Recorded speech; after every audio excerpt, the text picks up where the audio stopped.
Hello and welcome to Under Heaven. This is a new visual novel that came out a while ago.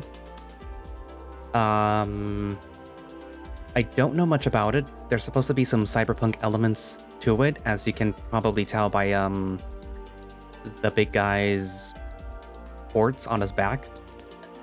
I believe that both of these two characters are actually the protagonists of the story, meaning that there's two protagonists, not just one, and then the other one is just a supporting character that just appears there. No, they're both the main character, I guess. What else?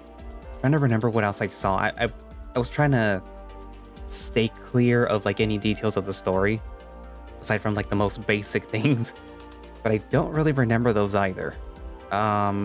I believe that they are living in a domed city underground. Something ravages the surface, causing a lot of major populations to go underground. I don't know if it's like, oh, this is a dome, but there's like another one that's over there that they can go to or anything like that. I don't know that. I just know that they currently live in this area. I believe I don't remember if they're an elk. I think their name is Julian. I don't remember what the wolf's name is, though. What else? I think that's all that I remember. I do remember seeing that they kept posting the character sheets for the characters that you're going to be seeing now in this first chapter. So yeah, I do know that there is somebody, a Wolverine named Amir. There is like a cat. I don't remember their name. There's also a puma whose name also escapes me, but that's about all I remember. Like I said, I was trying to steer clear of any details to go into this fresh. But yeah. Anyways, there are some content warnings, which I, for YouTube, will have to stick with. I know that the first one I will be able to show because I already censored, but the second one I won't be able to. When we get to that part, you'll know why, or I'll tell you why, I guess.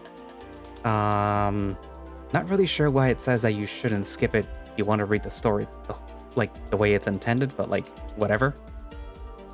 Not everyone's into that. What else?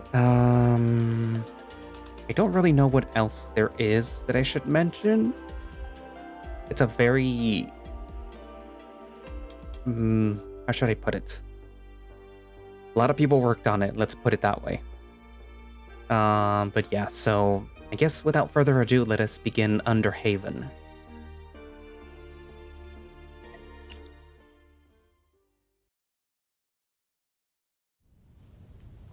They broke their backs lifting Moloch to heaven.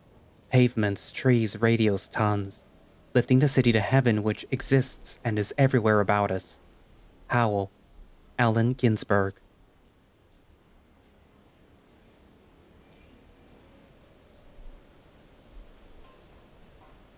The sun got turned off a couple of hours ago. The corner stores and bars are still casting colored lights out onto the rain-slick asphalt beneath my feet. None of the few stragglers heading home would remember me if they glimpsed me. I avoid them anyway. I'm headed away from those lights and the people walking within them. I keep my head low as the bus leaves from the stop nearby. A lone passenger leans against the window near the back, ragged and exhausted.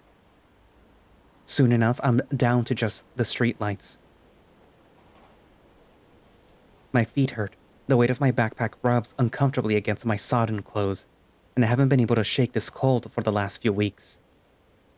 It's hard to clear my throat without bringing on a full coughing fit. I endure each discomfort unfeeling. None of them matter. My memories of this place by daylight bear little resemblance to the looming shapes of the distance. Boarded up warehouses. At first, I struggle to navigate the darkened streets. But my feet know the way better than I do. I find myself standing at the destination I scouted out earlier. Jonah and Sons. Not the most descriptive name. I'd guess that it used to be a machining or repair shop, from what little I could glimpse through the window during the day. I glance up and down the street and notice a stray headlight in the distance. I pause, alert. It brightens, but then extinguishes as a truck turns away.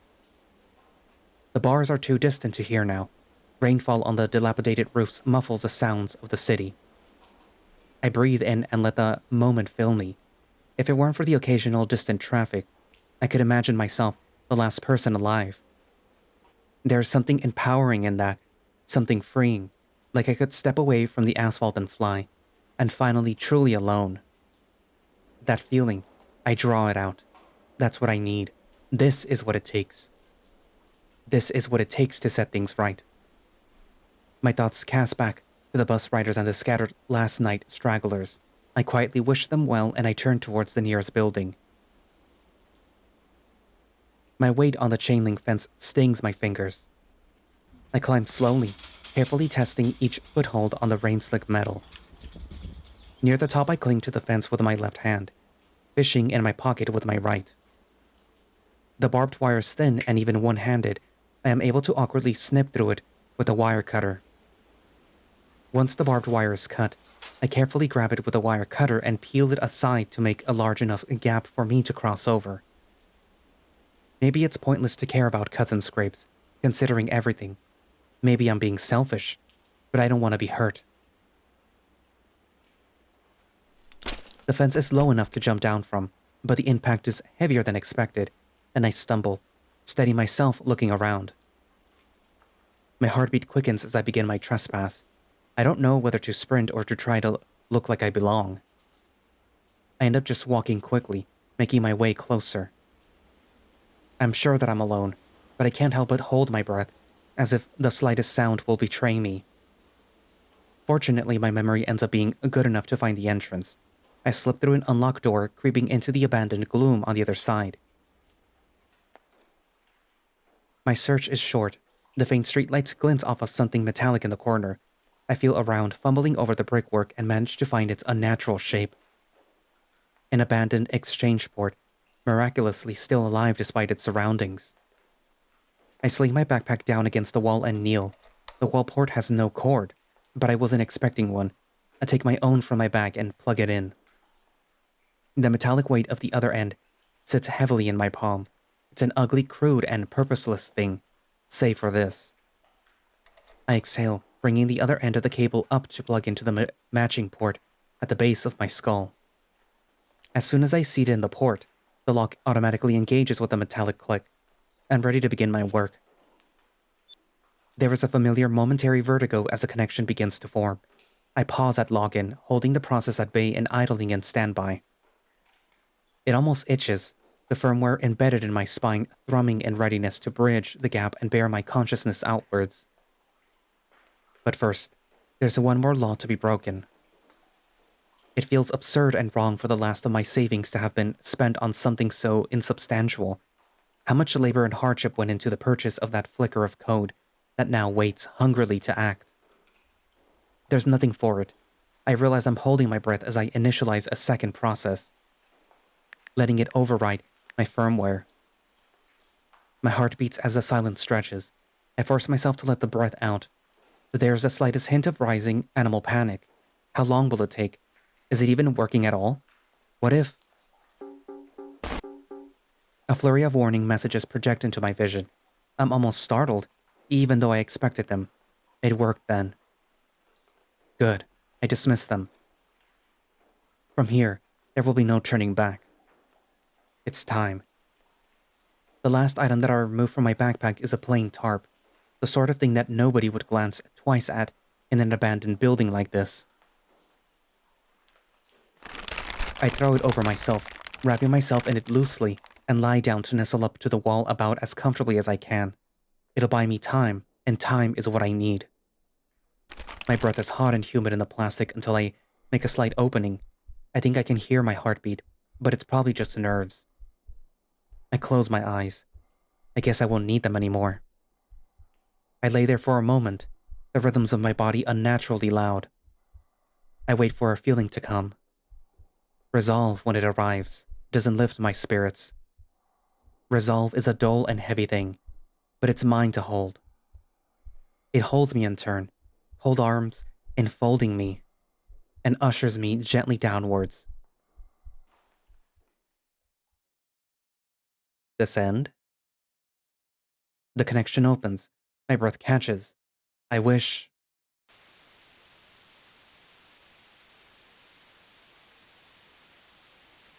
Under heaven.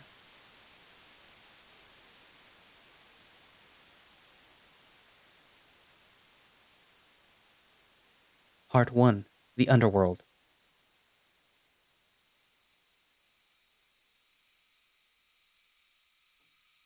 Two years later.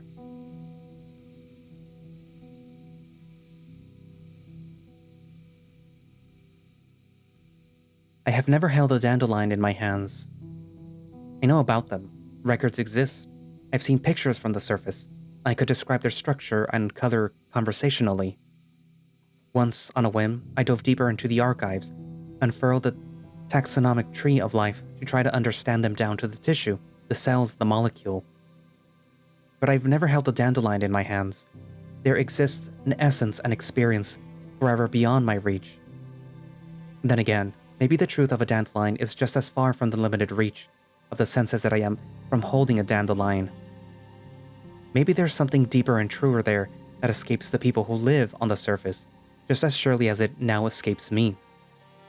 Maybe I flatter myself to imagine that I could ever grasp it, that I could form some true connection with it, could know it through the heritage between it and the thought form that I've conjured and given the substance in my hand.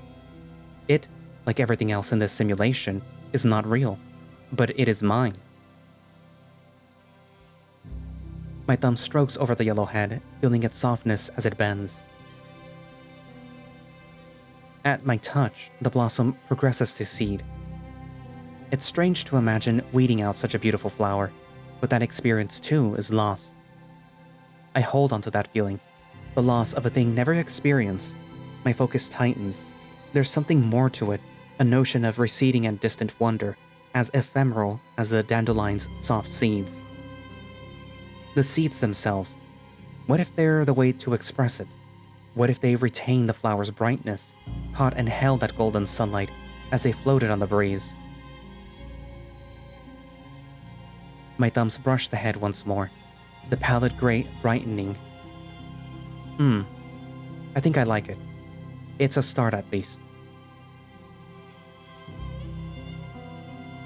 I exhale, for its own sake, as breath is unnecessary in this place, and let the seeds blow from the stem and drift. My attention leaves my body and drifts with them. Yellow loses itself in the glowing sunlight, gold drifting in gold. Some several hundred feet away, a seed alights on an unexpected arrival, a stranger. I can't feel too much from him.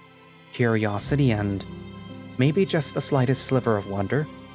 I wasn't planning on entertaining, but... I let go of myself, my avatar disappearing as I flow into the world. It comes easily to me these days. I become the forest for my visitor. A breath of wind stirs my leaves as the visitor, a goat, handsome in a light and lean sort of way, treads the uncertainty in a glade. He's drawn in by the spectacle of me. Good. But I won't hold his interest forever. My scene is missing direction. I draw a line of motion just behind him, beating winds and a spray of impossible feathers. I keep the details low. It isn't meant to be perceived directly, and it won't be. It works. He whirls around, catches just enough. It impels him forward, and I offer the sound of running water ahead to keep him moving. I curve a river attractively across the earth and draw down a luminous sunbeam through the canopy, catching a shape in the spray. Where the river bends, where my guest can just glimmer the birds as it vanishes beyond his sight and into nothingness, I finish the tableau with a figure. A seated red fox faces away from the goat, nude and letting his legs dangle listlessly above the river's edge. When the goat breaks the tree line, the fox, as my new avatar, looks back over his shoulder. The smile is hard to perfect, something subtly melancholy, something elusive. And then I push off the stone and vanish into the water. I don't bother maintaining my fox self once I'm beyond my guest's field of view. once more dissolving into the nothingness as easily as I did mere moments ago. The visitor stands there, staring at the distant bank. It's a strong enough image to end on, I think. I don't have time for an extended session, and I nudge the path out under his feet so that he'll find his own way to the exit. I feel sorry for rushing him. I'll give him a minute, but I really do need to get going. Playing the hits, are we? Ah. I can feel the speaker's presence back in the clearing, past the detailed parts of my forest self that my guest and I are focused on.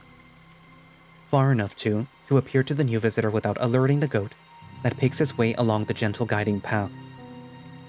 I always hate talking without an actual body. It's only Lark who's dropped in, so I don't bother coming up with anything novel. I draw myself down to the shape of my own body, my own limbs, my own antlers. And re-emerge in the glade I'd left behind. Why are you naked? This is one of those scenes, but this one does not, depict anything beyond nudity, so. You started it with a fox. Am I not following your artistic vision? You know, heartbreaking, Edenic beauty, a certain naturalistic and innocent sexual undertone, that sort of thing. I'm sure your guests would have been into it. And you, if you'd given him the chance. Oh, so you're mocking me? Yes, but I wouldn't bother if I didn't think that you were onto something. I sigh, rubbing my forehead. I know, it's shit. It isn't shit, but it isn't done. You're right, it's not. I keep going back and forth.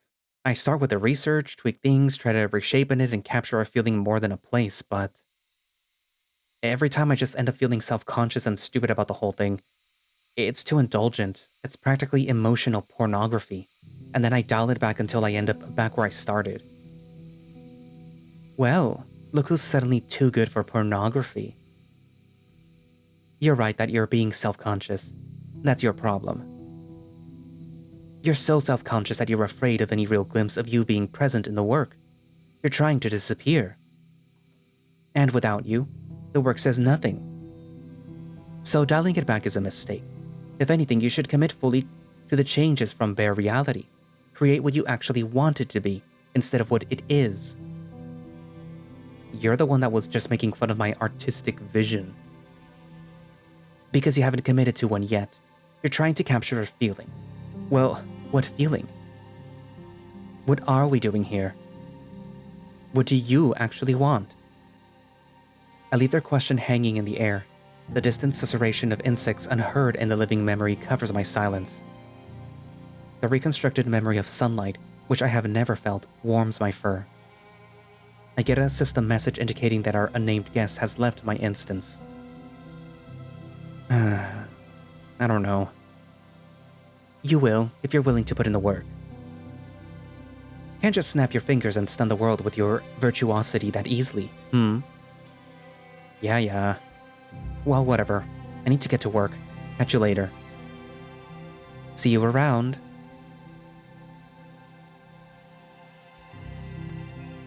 With only a thought, the instance is closed and I begin disconnecting from the exchange. There's always that moment of vertigo, not even darkness, but nothingness. The space between avatars and bodies, between perception and reality. Sometimes it's oppressive, sometimes it's almost cozy. Sometimes I worry that something went wrong and wonder whether I might drift unfeeling in the void until the end of time. Today I pay it no mind as I mull over Lark's words. And then I'm lying in my room, conscious of the cable at the base of my head disengaging its locks for manual ejection. I roll my shoulders to work out the stiffness from lying still for so long. Even though I wasn't using them, the Gen 2 implants running down my spine always get uncomfortable when I'm on my back for too long. Getting up will probably be sore. Yep, I wince as I turn to sit on my bed, hunching forwards a bit to stretch my back out. I reach up and unplug the exchange cable before rising to my feet. My uniform's draped over some hangers. Work didn't pay for it, but at least it's pretty simple. Just a plain utilitarian jumpsuit with holes along the back to fit my Gen 2 port, and of course my badge in the card holder in the front. Clean Right Sanitation and Janitorial Services, Julian Halford, Drone Operations Technician. Not the most glamorous work, but being able to control enough drones to replace a whole set of janitors pays enough to get by. Lark's words are still rolling around in my head as I pull the uniform on. They're right, or at least gesturing towards something right, and it irks me. What am I really doing with that instance anyway?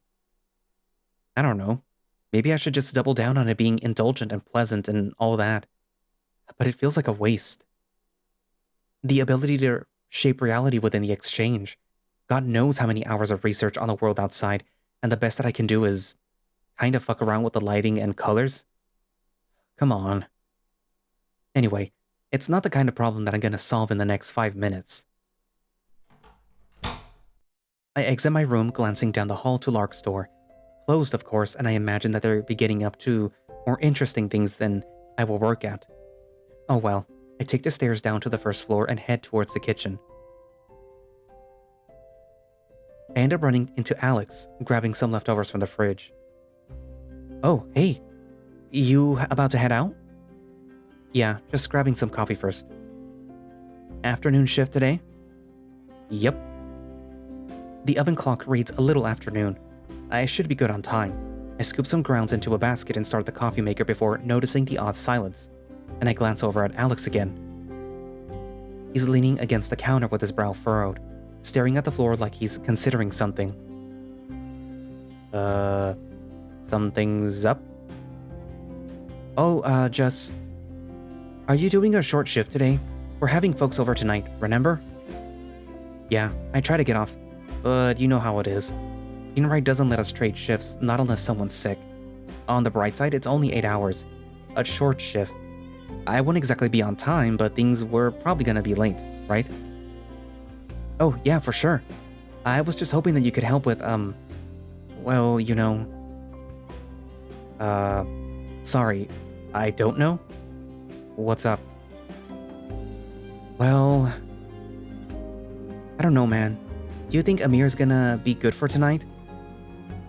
Ah, right. I guess it's hard to say for sure, but he did seem open to it. Maybe he just wants to take his mind off of things. Not hard to imagine why he would. For sure, and I mean, me too, obviously. Just worrying if he's gonna be a problem. People are gonna be showing up to have fun. Not really sure what to do if he ends up not being able to handle it. I think about it with a low hum, pouring the coffee into my thermos. I add a little bit of sugar, no cream, and grab a protein bar from the pantry. I don't know. I worry about him too, but if he said that he's up for it, I think we just have to trust him. I know. Well, anyway, I'm probably getting worked up over nothing. Guess I'll see you when I see you. Yeah, I should get going. Catch you later. Later. Thermos in hand, I head for the front door. I step out into the glare of midday, waiting for my eyes to adjust. The sun's shining at the top of the solar column, shedding bright white light. The house is on the inner edge of the disk, close enough to the drop-off into the well that, even at ground level, I can see down into it. There is a bit of a haze hanging over the well, particularly over the busy areas nearest the solar column, but visibility is still good enough to see across the well to the other side of the disk, and then up to the terrace wall of the Wreath district above. It's a good view, and a decent place to live, as told. Supposedly this house was among some of the first stock built on the disk. Which is to say, now it's kind of shit and half falling apart. At least the rent hasn't gone up too much recently. It's a bit of a walk to the bus stop. I reach back and slot my mobile interface into the back of my neck. No new messages and nothing especially interesting on the news. There's some rain scheduled later. I hope Alex remembers to bring his bike in. He always complains about the detergent in the rain not playing well with the bike's paint. There's a bit of time before the bus arrives. Without anything in particular to do, I just take the time to savor my coffee and protein bar. Mint. My favorite. Still just a protein bar, but, you know, gotta enjoy the small things. You never know what tomorrow's gonna bring. Clean Right's some distance away. Neither my work nor the house are really on the more fashionable parts of the disk. I'm headed to a pretty out-of-the-way office park. I suppose there's a benefit to working a late shift in an older office. The buzz isn't too crowded. Small things. I badge in without issue. The break room's on the way to the main office space, and it looks like Clyde's already partway through his shift. Must be a hell of a shift, judging by how disheveled the middle-aged wolf looks as he slowly sips his water. He sees me coming, holding up a hand to wave as he swallows and sets the cup down. Morning. Afternoon. What time even is it? 1:30 or so. That bad, huh? Christ. And he's still out on leave. Charlie's still sick, and you know Russell just pretends not to hear it. I nervously glance out the break room's door, but the leopard in question, our boss, is seated behind the glass walls of his office across the other end of the bullpen. Sure. But didn't we cancel those wedding cleanup contracts because we're short-handed and all? Clyde gleams out the door too, before turning back to me and hissing in a low voice. That's the whole thing. He got them reinstated. Joyce tipped me off that he went on a whole thing about, oh well, the guidelines are just guidelines. His team can handle the load. His team. It's not his ass having to split across 8 drones at once. I'll tell you that much. You have to be joking. Wouldn't be much of a joke if I was. I'm barely gonna break even paying for the extra daycare hours. He heaves a deep sigh, taking another sip of water. But what can you do? No sense of wallowing in things that aren't gonna change. Well, maybe one of the terrace managers does something eventually, if he keeps pulling this kind of thing. To his credit, he is too polite to call me an idiot. Well, brace yourself. That's all that I'm saying. Hopefully, I'll be out of here before you're on break, so take it easy if I don't see you later. You too, later. I make my way onto the main office. Looks like Russell's on a call, so I get a little reprieve. I badge in onto one of the vacant pods, settling down into the operator chair and turning my back towards the aisle.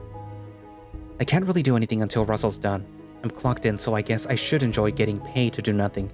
But it's hard not to be annoyed by this hurry up and wait feeling. I draw my fingers idly on my thighs. Still no new messages.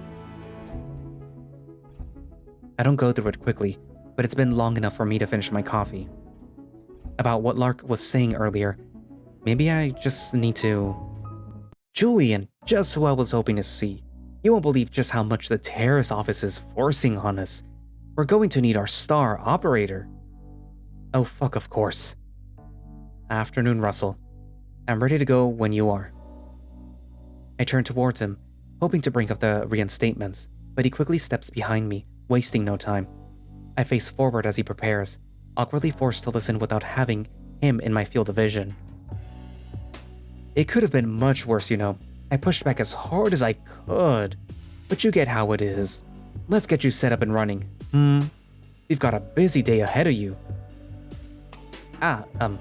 Hey now, Julian. Fuck, I wince as he yanks my interface out without asking, dropping it on the table briefly, sending static across my vision. No interface usage on the job, Julian. You know that. Anyway, time to get to work. I shift slightly in my seat, lining up the ports on my spine with the open spaces running down the back of my chair. Russell crouches down with the first cable and slots it in on my lower back. You know, the extra contracts wouldn't be trouble normally, but we are still a little short. And just between you and me, I think Charlie's milking things a bit. Just don't tell him that I said that. You know that he can get so... touchy. No, he doesn't.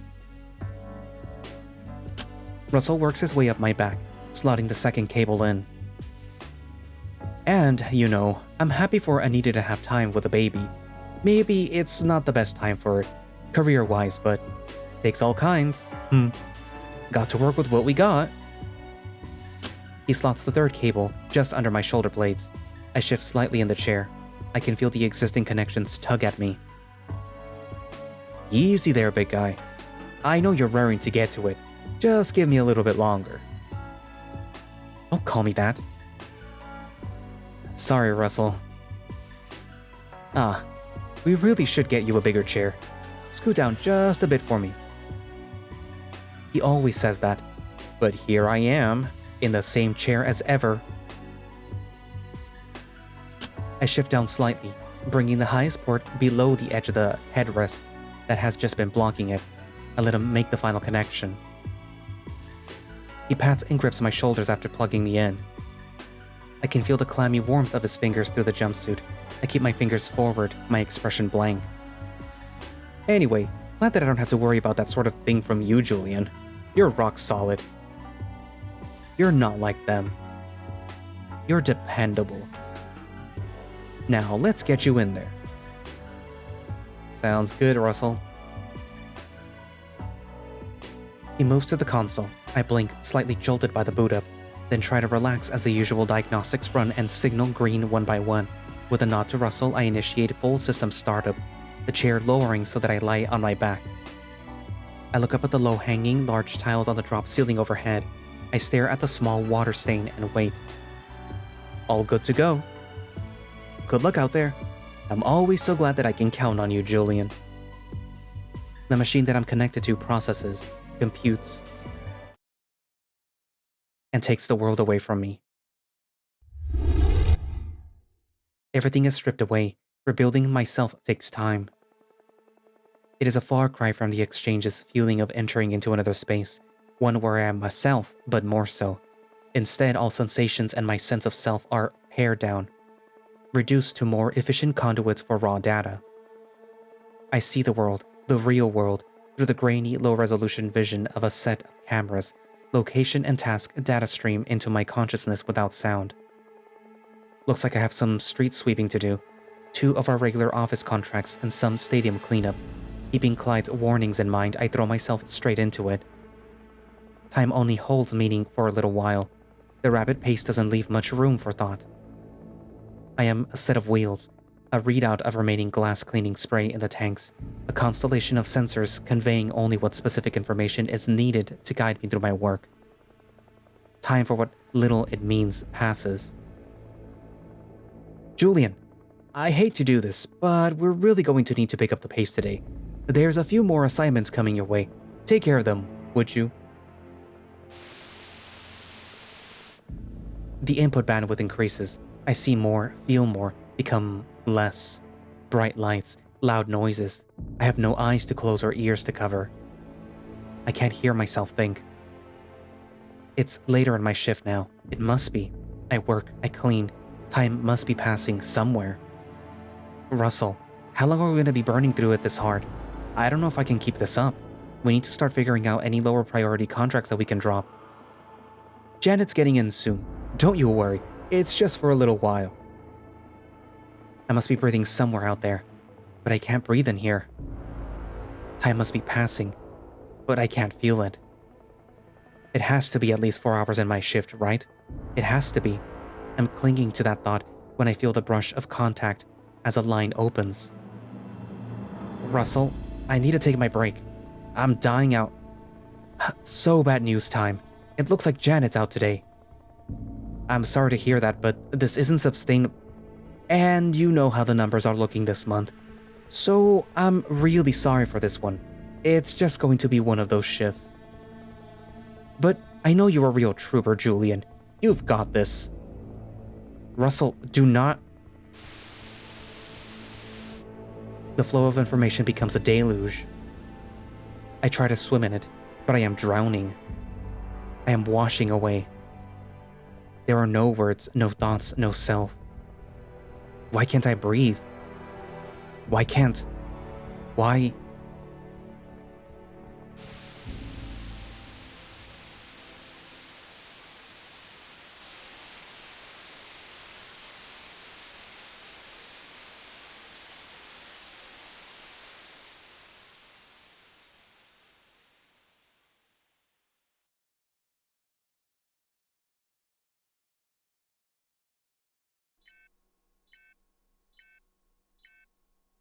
Not my fault that he didn't take the appropriate safety measures. I can't reasonably be expected to predict.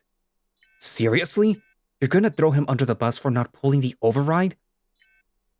He was all but having a fucking seizure, and the last time somebody actually punched out you. I simply don't feel safe having this discussion if you're going to take that kind of tone.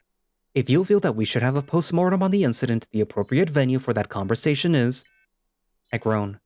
Somebody must have rolled me onto my side. These chairs aren't meant for it, and I think my arm's asleep. I pry my eyes open and try to clear the uncomfortable buildup in my throat. The steady pinging alarm is silenced with a thought. Oh, I appear to have vomited. Julian! There, see? He's doing just fine. Julian, you had us all worried. A fluorescent ache pounds somewhere in my forehead as I try to stir. What happened? That's such a good question. We're going to have to. You got overloaded.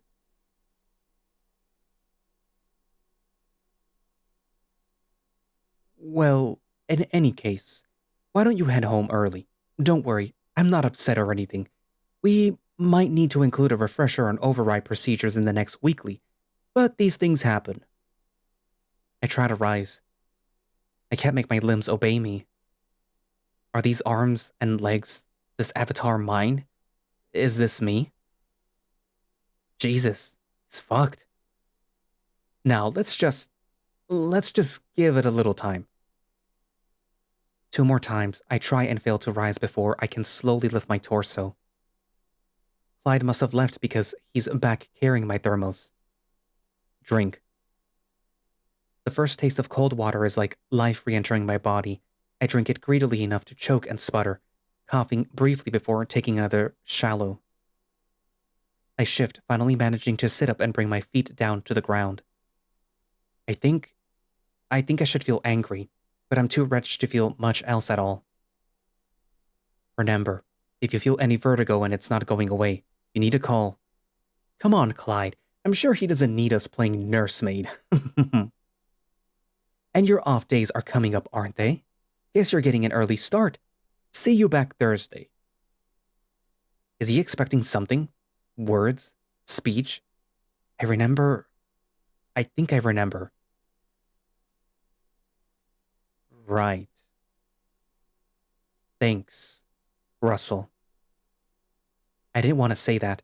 Why did I say that? Time drifts on the bus ride back. I drink from my thermos slowly, small sips while my head spins. It's a struggle to sit upright, let alone stand again, when the bus reaches my stop. The path keeps twisting under my feet as I walk home.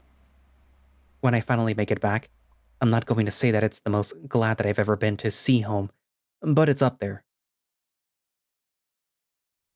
Amir's watching something in the living room when I come in. He looks up when I enter, then double takes. Hey, what? Jesus, you look awful. Feel worse. What happened? Busy workday. Got overloaded. Think I passed out. You what? I wince at the sudden increase in volume, raising my hands placidly as he stands. It's fine. I ran checks on the way home. The failsafes kicked in before any lasting damage.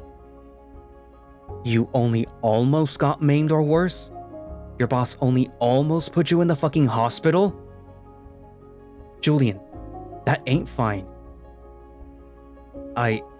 Look, I'm sorry for yelling, but you know how serious this shit is. You don't want to end up the same as me. The second they break you, they'll throw you away and slot a new part in the machine right where you were. They'll replace you before the next shift. And good fucking luck getting what they're supposed to owe you when they do. Come on, Julian, don't make my mistakes, please. I wince a little at his raised voice, but he's right. I know. Look, it's been a long day. I'll be more careful next time. Hey Amir. I wasn't trying to be insensitive about, your... Don't. It's fine. If me getting stuck with a fucking burnt-out husk of a useless metal in my back isn't good for anything, maybe take it as a warning not to end up with the same. At least, that'll be something. Anyway, guessing it was that prick, right? What's his name? Rob? Russell. Yeah, it was him. Well, fuck him. You thinking about reporting him? I don't know. He must know where the bodies are buried, or something. Management never wants to touch him. And I guess, it's not like I have lasting damage to claim for. If I try to take it outside the company, it'll go nowhere. Amir looks like he wants to argue. I try to divert him. How's your claim going anyway? It isn't. Still got a couple caseworkers that I'm supposed to keep harassing. Managed to make a full circuit of people telling me that it ain't their job. But I should bother the other guy. So which one always tells the truth and which one always lies? Well, the loan repayment messages for the Gen 2s always get here on time. Think that I could just rip them out and mail them and instead of paying? They sure seem to think that they're still worth a lot. Not like I'm using them. Worth a shot. He chuckles, even though my response isn't that funny. We both know that he's going to keep making payments on Gen 2 implants that don't work. Or he's going to try to, at least. And we both know that I'm not going to report Russell. Well, anyway. I'm just gonna take a nap before people get here. I don't know how much I'm gonna be up for tonight. If I end up not coming out, just let me sleep. Yeah, you and me both. Get some rest. Guess I'll see you later, or not. Later. Exhaustion hits hard as soon as the door to my room closes behind me. I think about just crawling into bed in my work clothes, but it isn't worth it. My fingers feel slow and unwielding as I strip. God, better to nearly burn out before a few days off, I guess. If it had been at the start of the week, if I had to work tomorrow, just that thought makes me feel like crying. I sit on the bed, blank and heavy and defeated. What's the joke people always make in this sort of situation? It's a living. No reaction. I guess it's not that funny. I crawl under the sheets on my side like I've always slept since I got the Gen 2s. My fists are clenched as I bring the blankets up to my chin. I have to force them to relax. Everything's too bright, too much. Light bothers me. I end up clutching a pillow over my head to block it out.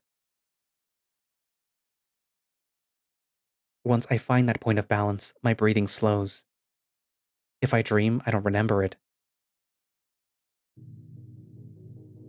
My mouth is burning dry when I wake up. Sounds like things have kicked off. There's enough noise coming in that I doubt that I'll be able to get back to sleep. I roll over and squint at my clock. It's about 10 or so. I'm feeling at least a little bit recovered. Guess I can go looking for some water or maybe a drink. I take a moment to pull my clothes on before pushing the door open. I think that there's around 15, maybe 20 people, counting me and the rest of us living here, so it's pretty high energy for how small this place is. I find a smile and manage a few pleasantries at people that I have recognized while I gingerly weave towards the kitchen. I think Alex is talking to one of his coworkers, and that guy over there is one of Amir's old buddies. He's cool. Lark's talking to a goat and an all-black ensemble leaning on a walker, but I don't think that I know her. I'll have to ask later. Probably somebody in the exchange art scene that I've only met virtually. As I finally reach the drinks table, I end up next to Alex, just as he's saying his goodbyes to his coworker. Guess they're calling it an early night. He brightens up when he spots me. Julian, Amir mentioned what happened. That whole situation sounds fucked. You doing okay? I hope that we didn't wake you. On a better day, maybe I could pretend, but he sees the answer before I speak. I mean... I gesture generally to the loud music and noisy crowd. Alex looks embarrassed. Yeah, no, you got me there. Sorry, man. It's fine. Don't get me wrong, the whole thing was pretty scary, but I'm feeling mostly better. Physically, at least. Still, probably gonna take it a bit easy tonight. Makes sense. Want me to grab you a soda or something? Nah. I reach over him and carefully pluck one of the lagers that I like off the table, twisting off the bottle top. That just means I'm gonna pace myself a bit. My man! No promises not to take pictures when somebody peels you off the floor later. Man, don't you dare. But seriously though, I don't think that I'm gonna be up for much. Probably for the best. You eaten yet? We have snacks and stuff set up in the living room. Or, I don't know, probably some of that pizza left over if you want some. Snacking's fine for now. Actually, I might get on that. Have fun. Unfortunately, getting to the snacks is easier said than done. Okay, this is fine. I just need to do a little maneuvering. I shuffle around the outside of the crowd, making my way towards... Acting as if the entire world we find ourselves in is a question without stakes. It's rank nihilism, and I won't stand for it. Oh good. Then we'd better get to the bottom of this one, shouldn't we? But why stop there? What if everything is fake? What if we're all just brains in jars, Come, there is a bottomless well of intellectual sophistry with your name in it. Oh hell no. I'm not getting involved in whatever this is. I try to go unnoticed, inching around them towards the chips and dip. Julian, you can settle this for us. Fuck. People always catch the antlers. Amir, far enough down the table to get out of the line of fire, laying waste to some pretzels, shoots me a sympathetic glare. Next to him, the bowl of chips beckons untouched. It's a simple question, really. What lies beyond the walls? What? Outside, past the dome encircling our fair city, past the walls of Megiddo. Our friend here demands an accounting of every molecule in the universe before they can decide whether or not any of them are worth their time. So please, do indulge them. Maybe if I'm lucky the earth will swallow me whole. I mean... Amir pipes up and I have never been more grateful for that man in my entire life. Call me boring, but I'm just gonna go with the history class version. A real nasty bioweapon hurt Earth. Harthan was already building some big underground facility for some spook shit, so a bunch of people with money or connections or whatever moved here. 100-some years later, Harthan's still running things, and here we are. Nobody enters, nobody leaves. Well, besides materials coming down the solar column and garbage going back up and out. And the latest update said, what, another 140 years before the surface is safe again? Then we can go outside and see sunny New Mescal. New Mexico, they claim. But we could be anywhere. And it's 170, though I suppose if Harthan told you that they could levitate up in the air, you'd believe that too. Excuse me? I interject before things can escalate. Well, I think it's...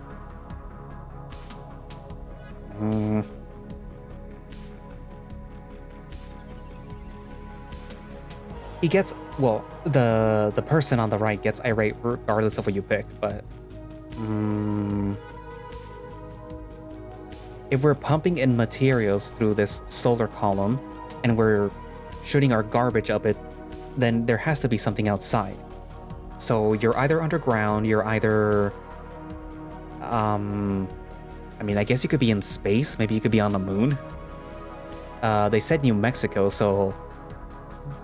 Their Earth is... I think the word is analogous to ours.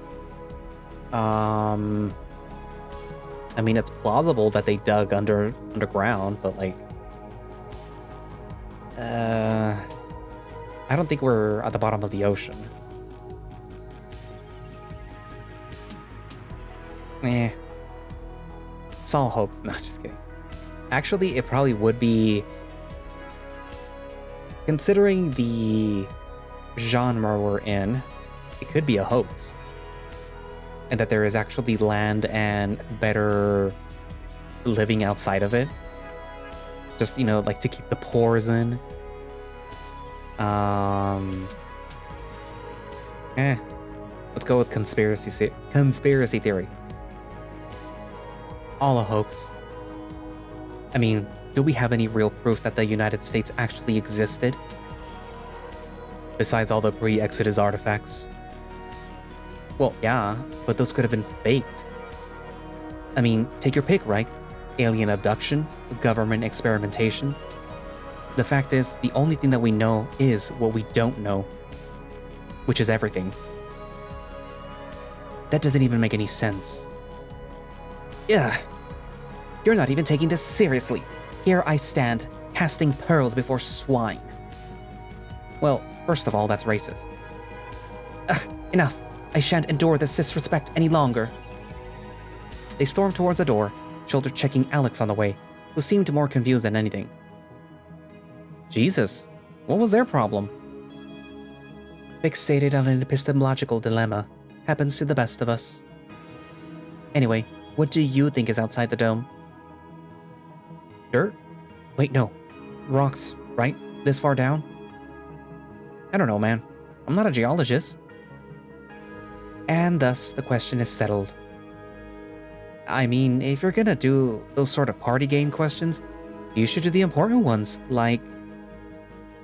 What would you do if you won the lottery? Oh good. Crass materialism is definitely an interesting topic. It is if you're any good at it. I think I'm suddenly coming around on the merits of the last conversation. Lark plants himself firmly, ready for the battles to come. They're also still between me and the snack table. If they could just scoot a little to the right. So let's see. After I got an estate up in the Wreath, a personal chef, and Archer's VIP season tickets, I think a private car is next, right? Like, you show up somewhere and you're already stunting on people? The desires that lurk within your innermost heart are grotesque. Honestly, you just get all bored of it all in a week. Man, whatever. Think about it. I mean, really think about it. With that kind of money, you're out of the grind forever. You never have to work again. You never have to struggle again. You get to spend the rest of your life doing whatever you want, never having to yes sir anyone ever again. I'd give my left nut for that shit. Don't act like you wouldn't. I wouldn't. I like my left nut. I also like Julian's left nut, if we're keeping score. Jesus Christ. Anyway, I would simply commission a thermonuclear device and have it dropped on my boss, like a normal person. I don't know about all that. I think I'd open a bar. Amir, you work in a bar, and you complain about it all the time. You could do anything in the world and you just keep doing the same thing? Yeah, well, if I ran the place, it wouldn't be shit. And what about you, Julian? Well, I mean, you already took the boss thing. I did. Vengeance is mine alone, saith the lark. So, man, I don't know. It's not the sort of thing that I have a plan laid out for. Boring. The question is stupid, but I'm still with him on this one. Well, sorry to disappoint, I guess. Though, if we sorted out the universe for the evening, please move so that I can get the chips. I'm dying. Well, I, for one, need another drink after that exercise. Oh, me too. The group gradually breaks up. I am, at last, able to get something to eat, and I end up nursing a second beer to go with it. I catch up with a few old friends and maybe make the first steps towards some new ones.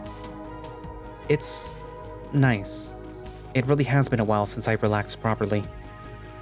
But at some point, the company goes from pleasant to overwhelming, and the pounding music starts to make my head hurt. Maybe alcohol wasn't the best idea. I make my polite excuse and slip up to the relative quiet of the second floor, heading out past the bedrooms and onto the balcony. It's only as I step out into the cool of the outdoors that I realize how warm it had been getting inside the house. I let out a breath that I didn't realize that I was holding, leaning against the railing. Oh, hey. Sorry, hope that I'm not interrupting. You're good. Come on, sit a while. I oblige, lowering my bulky frame into one of the deck chairs. It's late enough that the stars are out.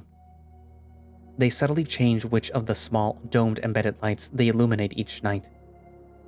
I look up to them, about 3 miles away, and try to discern some order or pattern. But it's all just noise. Just needed a break from the crowd. Something like that. Maybe I'm still a little fucked up from work. He laughs ruefully and I wince. I suppose he'd certainly know what that feels like. He takes a long drag from a cartridge in his hand and lets it out. The smell is smoky. A vapor that smells like smoke, under lights that look like stars. My head swims with it for a moment. I feel strange, like I might fall and tumble down into nothingness. Catching my look, he holds up the cartridge. You can relax. I'm not looking to get fucked up or anything. It's just for the pain. Oh, right. I wasn't thinking you were, for what it's worth. No improvement with the new doctor, huh? First one thought that it was in my head. This one thinks that it's some leftover firmware shit after I got fried. I still think that they might have messed up my surgery in the first place. Had a way slower recovery than you did. Stuck living with it either way, I guess. Maybe take another shot at some specialist when I can scrape together the cash, but sure would be easier to do that if the implants I'm paying for fucking worked. Hell of a thing to sell your body and then end up in the bargaining bin. The statement hangs over us. There isn't anything new that I can say that he hasn't heard 1,000 times before. That sucks. I'm sorry. I'm here for you. I hope it gets better. He won't want to hear that shit again. The helplessness of it all makes me feel stupid and childish. But I give it my best shot anyway. You deserve better. The corner of his lip quirks in a smile. Maybe the naivety of it all, but it's something. Guess we all do. Well, it's true. Maybe. Doesn't do much good even if it is. The childish feeling lingers, mixes with frustration, becoming petulance. Just what he needed. An opinion on justice from somebody whose family meant he never needed to take out loans in the first place. Delivered while holding the functioning implants and cushy employment that Amir all but sold his soul for and no longer has. Maybe seeing my expression, he reaches out and puts a hand on my thigh. Sorry, I'm being shitty. I get you. You're good people, Julian. Always have been. His paw lingers, heavy and warm. It's the second time that I've been touched today, but this time, I don't mind it at all. Only thing worse than being in this shit is being in it alone. So, always gonna be glad that I've got you and the rest. Even without. His eyes flick to the wall, to their once shared bedroom on the other side. Derek's absence, unspoken, weighs down on the conversation with terrible gravity. Amir withdraws, leans back in his chair, sighing and shaking his head. Nah, none of that. Not tonight, at least. What have you been up to? Tell me about whatever bullshit you and Lark have going on in the exchange. You're always a good story. I sink back into my own chair, drawing in a deep breath as my gaze drifts upwards. Well, we've been working on the idea that involves digging through a bunch of pre-Exodus plans and animal records. We talk for a while, low and steady. I don't keep track of the time. Still, I can feel it pass, and tonight, that's another small thing that I savor. Later on, Amir glances over his shoulder back into the house. The music stopped. I can see his gaze unfocused for a moment as he checks the time. I do too. It's getting so late. It's early. Probably about time to head in. He sighs, lifting himself up and moving, but stops to rest his hand on my shoulder. Feel like doing some cleanup? Guessing we're the only ones awake and sober at this point. May as well. We both head in and Amir's predictions prove accurate. Somebody got Alex hydrated and back into his room, where his snore is alarmingly loud. Lark is either asleep or busy with a partner or two, judging by their locked door. Maybe with... what was her name? Oh well. The house isn't as bad as it could be, honestly. There is a bit of residual stickiness from a spilled drink in the kitchen that takes a little bit of elbow grease. Otherwise, it's just a good amount of stray plates and glasses. Maybe more crumbs than usual for the next time somebody vacuums, but we leave that for tomorrow. Between the two of us, we make short work of it. Amir winces and stretches a bit as I gather up the last plates and start loading them. He's not big on bending over if he can help it. But he does give the counter a last wipe down as I start the dishwasher. I think that's the last of it. Should be. Everything that can't wait anyway. We head back up towards our bedrooms, trying not to move too loudly past Lark and Alex's rooms. Maybe it's the activity of moving around and cleaning up newly invigorating me, but I don't feel tired yet. Or, I guess I feel tired, but I don't feel ready to sleep. And judging by the way that he lingers by his own open door, as I'm about to pass by, I think Amir might feel the same way. Hey, Julian. You feel like visiting for a bit before turning in? Yeah. Yeah, I'd like that. He smiles at me and steps in, and I follow into the Wolverine's room. Pardon the mess. It doesn't seem that messy to me. The bed's not made, the laundry basket's pulled out of the closet, and a couple of shirts that didn't quite make it in lie next to it. But that's just living. You're good. Yeah, so this scene actually depicts, them doing it.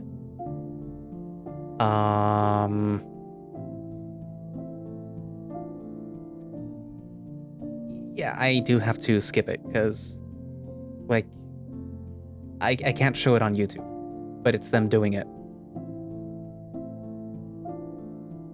His quiet chuckle follows me as I dart out, keeping my steps light and doing my best to carefully close the door behind me without a sound. As silly as it is, there is something transgressive and freeing in the short dash to my room. I open and shut my door with the same quick care. My clothes land carelessly on the laundry. I'll deal with everything else tomorrow. I roll over onto my bed, too overstimulated and overheated to want to crawl under the covers just yet.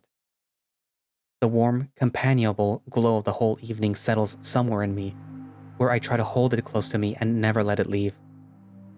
The day flashes through me, all the frustration and stress and terror and pain and solitude and friendship and pleasure, all mingled together, indistinguishable.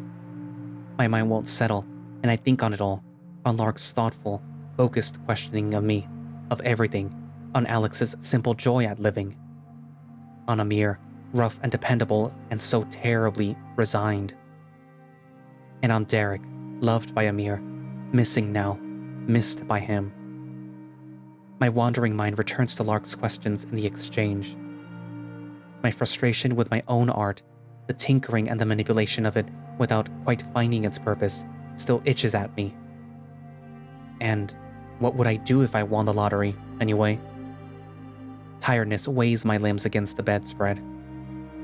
Nothing that I feel or think can find the shape of an answer, whatever the real question is, the one that I'm silently asking myself. I don't know the question. I don't have an answer.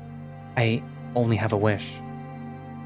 Please let this place, these people, let everything and everyone here that is so dear to me, let them be safe. Let them be well. Half in my dreams, the wish arises from me, lifting from our small house to drift and linger amid the false stars. My eyes are closed before I can see whether it will be granted. The next few days are uneventful. Work, mercifully, has calmed down a bit by the time that I get back. I'm only on 4 drones today, pretty much all sanitation. I can take my time. That gives me enough spare bandwidth to sideload an audiobook. It's a fantasy novel, following the dog raised in a kingdom of wolves, who is in the process of becoming a knight, right up until when she... Huh. Weird. Shouldn't have been a power issue or anything. That drone had a decent amount of charge left. Russell, one of my drones just dropped out. One of the smaller ones, a detail scrubber. It was on, let's see. Oh, Eustace Street. That's right near my place. Julian, I've warned you about running the drones for too long at low power. Christ. Take a look at the logs. I don't think that it was that. Anyway, I'll get a ticket in with the maintenance and retrieval. Oh, wait. Let's not bother them when we don't need to. Did you say that it was near where you live? I have a bad feeling about this. Yeah, like a block away. But repair isn't really my... And it was a detail scrubber, right? A big guy like you. You could carry that easy. Don't call me that. Yes, but... Well, we've been working hard. Why don't you take off early? Just grab it on the way home and bring it in with you on your next shift. Now I get it. He thinks that he can fix it and he doesn't want the dropout to show on his metrics. Okay, Russell. I won't file a ticket, but I'm still logging that it dropped out. That... Of course, yes. That makes sense. He sounds annoyed. Well, I'm not taking the fall for this if this doesn't work out. But I won't turn down getting out early, either. Sounds like a plan. I'm pulling out then. I'll see you later. Of course. I engaged the disconnect, passing control of my remaining drones back into the queue. Full consciousness is a welcome relief. Eustace is only a block away from home. I've got the coordinates where the drone went down overlaid on the map from my mobile interface, so it should be pretty simple to find. It's one of the big quarterly rains, scheduled to run for the entire day. I'm dressed appropriately with an umbrella, but some water still managed to seep into my socks. Still, even if I have the location, the drone's not very big.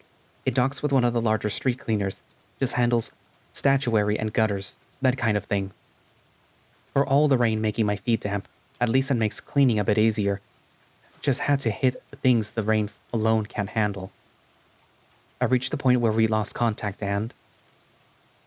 nothing. Maybe some kids broke it and stole it? Or someone from the well looking for easy scrap? I'd be surprised if that happened around here, so far from the elevator, but I've read the articles about people climbing up. Always sounded like bullshit scary stories for people living in the Wreath. But what do I know? Desperate people do desperate things, I guess. I really don't feel like dealing with however Russell's going to play this if I can't find it. I scan my surroundings, but it's hard to make out much through the heavy rain. Something catches my eye in a nearby alleyway. I step towards it to take a closer look. My gasp chokes me and I freeze. There's a person. They're bleeding. They're lying so still. Hey, are you alright? I hurry over and crouch down, touching their shoulder. Hey buddy, come on. Can you hear me? Shit. I scramble to make the call through my interface, my heart pounding in my throat. You've reached Megiddo Emergency. Hey, I'm right near Eustace and Elm, in an alleyway. I've got somebody down and injured. They're not. We are experiencing higher than normal call volumes. Your call is important to us. You are currently number 22 in the queue. If you have a priority queue ID, please enter it. God damn it. I kill the call and quickly make another one. Amir, fucking pick up. Julian? What's... I'm like a block away. I'm sending you my location. Grab the first aid kit and get over as fast as you can. I've got somebody injured. Shit. Okay, on my way. See you soon. I strip off my raincoat and try to wrap it as hard as I can around the guy's arm. He's wearing a... hospital gown? The front is stained with blood and sodden with rain, and he's got blood on his other hand, too. He must have been trying to put pressure on his wounds before he passed out. I do my best to compress his arm. The rain beats down on me. I look up. And flinch against the harsh headlights of the approaching... No, wait. Surely that's not... It has to be. It's the drone that I was looking for. The drone that I was controlling. It's looking right at me. It shouldn't be here. It's not out of power and there shouldn't be connection issues around here unless it wasn't moved. Unless it moved under its own power while I was supposed to be controlling it. That's not possible. Just as soon as a thought occurs to me, it shuts down, the headlights dimming to stand by. I didn't just imagine that, did I? But before I can linger on it, I hear approaching footsteps. Julian, where's... What the fuck? Don't just stand there. Where's the injury? It's the arm here. I try to wrap it. Amir and Lark hurry close and kneel. Lark opens a first aid kit as Amir gently unwraps my coat and winces at the damage. God, did somebody go after him with their teeth? He's in for some ugly scars. Let me just see if I can clean it. Aren't we not supposed to move him? Did you call emergency? I tried. They put me on hold. Well, what if whoever did this is still nearby? We need to call the police. And I'm sure that they'll be a great help in shooting his arm back together. Amir, hold him steady. Julian, I need you to help me with the skin. What? Some of these bigger gashes, you need to hold the wound closed. Lark removes the wound sealant from the kit, popping the cap off. Right, shit. I draw closer to the stranger, a wolf, and take his arm into my hand. I don't know how to tell how serious the injury is. There's so much blood. And something... Julian, if you can't do it, then step back. I blink and I realize that I feel faint. Fuck, I'm sorry. Be sorry later. Step back. Amir, get his arm. I shuffle back ashamedly, letting the two of them tend to the stranger while Alex keeps a lookout and paces nervously. My injured pride isn't what matters right now, but my ears burn with my own uselessness. At least I made the call, I guess. My eyes are unfocused, swinging around, looking anywhere but at the man. They alight on the drone, and the sight of it steadies me. While they're busy, I step over to where it's downed. Did I really see what I thought I saw? I reach out through my mobile interface.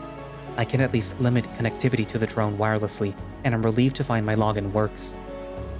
But there's nothing there. No explanation. The logs have been wiped clean.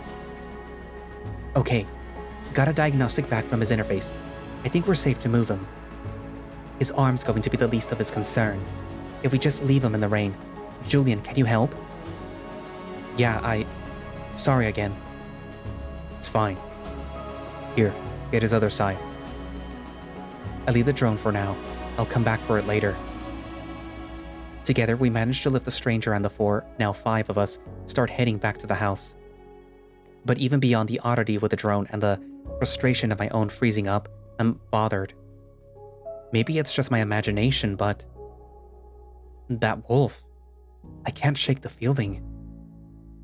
Why does he look so familiar?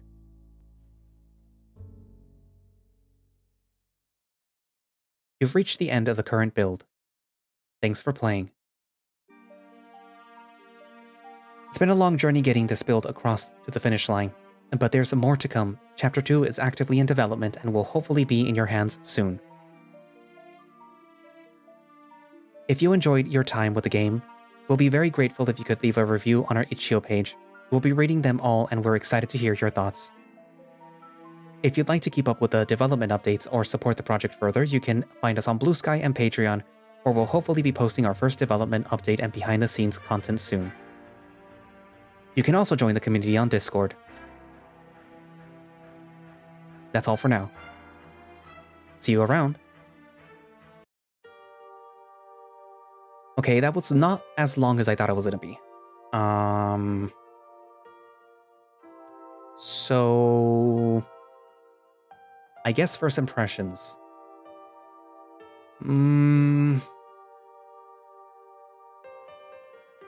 I liked it more than I thought I was gonna like it. Like I said, cyberpunk stuff is usually not my thing.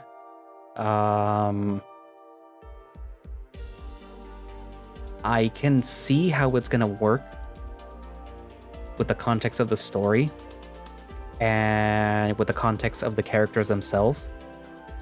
Specifically these two. I don't... be honest, I don't really know what else to say. I am curious why skipping certain scenes is a detriment to the story, because that's what I get from that content warning.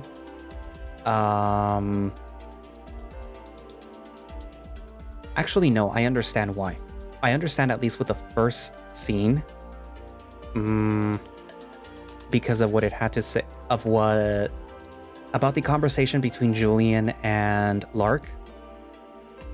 And I can sort of see where this is going, at least in relation to that conversation.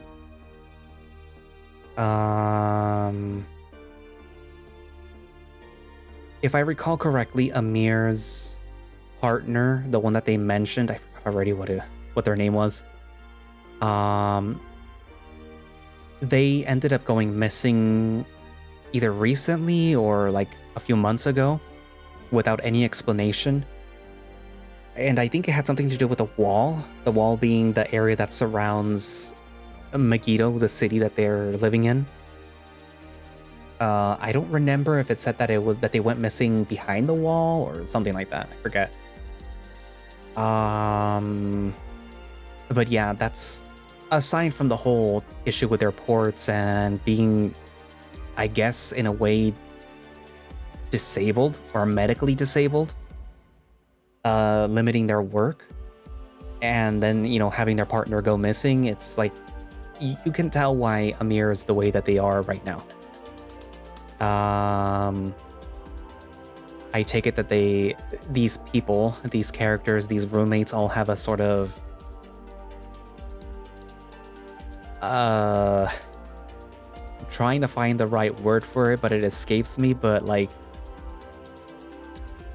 I guess you could say that they've seen each other naked. Let's just put it that way. And all that implies.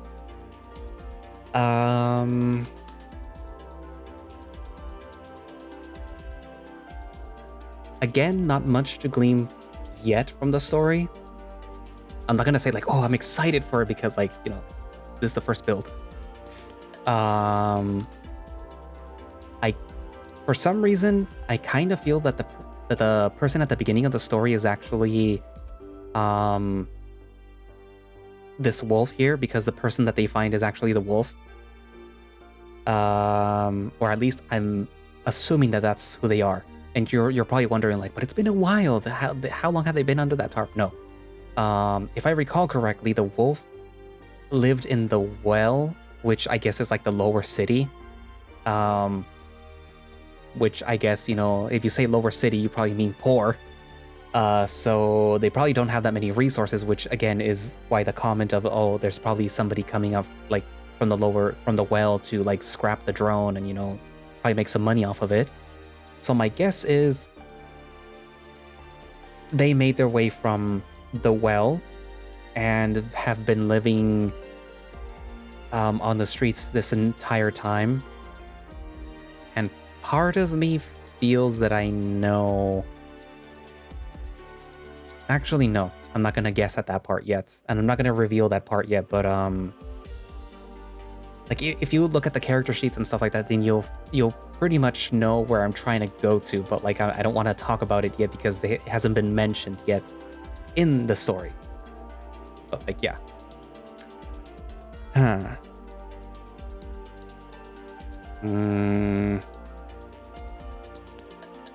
Yeah. Again, I don't know what to say. It's pretty. I can see Bork's art. I always like looking at Bork's art, I guess. You know, I'll have to see more from chapter 2, chapter 3, like the rule of 3 to see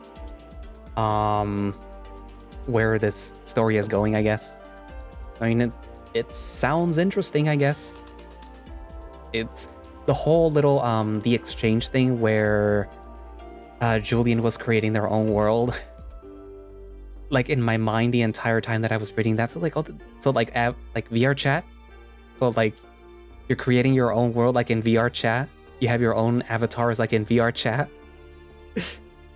You're feeling like you're a completely different person like in VRchat. like, obviously for people that are just on PC, then it's like, I don't get it. But like, if you have a headset and if you have full body tracking and a whole bunch of stuff like that, you can make it a pretty convincing experience in VRchat and VR games in general. So I kind of feel like that's kind of what that is. Like, you can make your own worlds in VRchat, you know? It requires a little bit of, like, know-how, but, like, you know, it's doable. Anyways, but yeah, so, what are your thoughts? Write it down in the comments, and thank you all for watching / listening. If you would like to play Under Heaven yourself, you can do so by going down into the link in the description, which will have a direct link for the itch.io page where you can download the game and play it yourself. And like they said, they do have a Patreon, where you can, I guess, presumably get early access to builds of Under Heaven as they're being developed, and like the behind-the-scenes stuff, as they said, I think. But yeah, that will be linked down in the description. And also, you know, if you want to become a channel member, that will be linked down as well. You know, you get early access to these videos as they're being scheduled, as I'm working on them. I'm barely getting over being sick, thankfully. Hopefully I don't sound too nasally. Well, as much as not as nasally as I usually do. I know I am a very nasally person, but yeah. But yeah. Also, Ko-fi, in case you want to support the channel through there, you know, support the channel by becoming a channel member, or support the channel through Ko-fi. Or, you know, Throne, in case you want to buy me like a book or something that I have on the list. I don't know. It's up to you. No pressure. Anyways, but yeah, so I guess that's it. I guess that's it for now, and I will see you guys in the next video. Bye-bye.